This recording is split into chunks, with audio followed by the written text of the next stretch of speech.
Just has been served. Joseph Castaneda has lived on Harding Street his whole life and knew his neighbors Dennis Tuttle and Regina Nicholas. I used to always see Dennis ride his long skateboard down the block all the time, walk his dog. That's the memory. That's the best memory I have of him.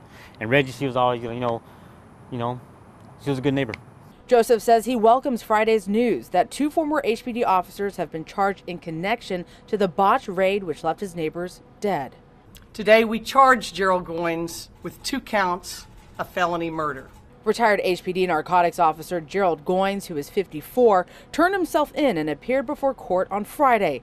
He's accused of lying to a judge in order to get a no-knock warrant at the home of the couple on January 28th. Court records state the officers breached the front door and Nicholas was shot several times. Tuttle fired back and was also shot several times.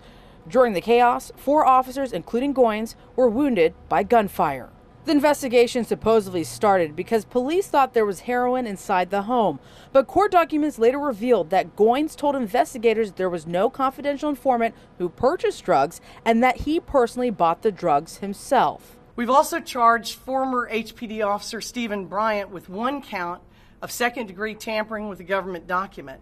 Bryant is accused of taking 2 baggies of heroin from Goins' unit and submitted them as drugs purchased from the Tuttle's home. But court records state Bryant would later admit he, quote, made a mistake, unquote, and admitted that he was not involved in the Harding Street investigation prior to the execution of the no-knock warrant.